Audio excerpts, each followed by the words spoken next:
कंधमाल में दुई नक्सल निहत सुरक्षाकर्मी गोली से निहत होती कंधमाल जिलार बुढ़ागुड़ा सुकालादा जंगल में चली ऑपरेशन कम्बिंग चलता बेले सुरक्षाकर्मी और नक्सल मुहांमुही होते यह ऑपरेशन में सामिल होते डीवीएफ और एसओजी यह एनकाउंटर में 2 जण नक्सल निहत होती से अंचल में एवं भी ऑपरेशन जारी रही। कही रखुचु कंधमाल में 2 नक्सल निहत होता खबर आसूची सुरक्षाकर्मी गोली से निहत होती कंधमाल जिलार बुढ़ागुड़ा सुकालादा जंगल में ऑपरेशन चलता कम्बिंग चलता बेले सुरक्षाकर्मी और नक्सल मुहांमुही होते यह ऑपरेशन में सामिल होते डीवीएफ और एसओजी।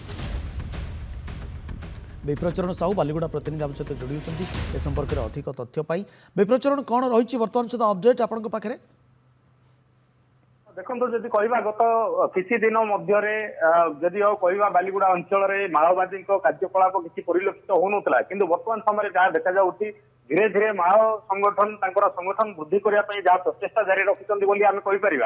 जहाँफल किसी दिन पूर्वर बालीगुड़ा थाना अंचल किसी स्थान में पोस्टर जारी कर बर्तमान समय जहाँ सूचना आसूची पुलिस को